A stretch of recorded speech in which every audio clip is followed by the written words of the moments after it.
तुम्हाला माहिती आहे का की प्रायव्हेट फॉरेन्सिक तज्ञांना सुद्धा कोर्ट कमिशनर म्हणून अपॉइंटमेंट करू शकते। आम्हाला सातारा येथील कोर्टाने आम्हाला एका कामामध्ये कोर्ट कमिशनर म्हणून अपॉइंटमेंट केलेले होते। ज्या कामामध्ये आम्हाला कोर्ट कमिशनर म्हणून अपॉइंटमेंट केले होते त्यामध्ये आम्हाला दत्तक पत्रावरील अंगठा खरा आहे किंवा खोटा किंवा तो अंगठा एका व्यक्तीने केलेला आहे की नाही याची जबाबदारी तपासण्याची दिलेली होती।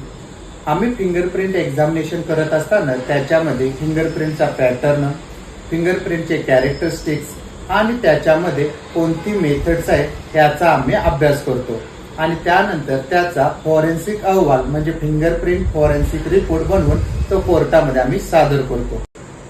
ज्या कामामध्ये आम्हाला कोर्टाने कोर्ट कमिशनर म्हणून अपॉइंटमेंट केलेले होते त्याच्यामध्ये आम्ही रिपोर्ट बनवून तो कोर्टामध्ये सादर केला।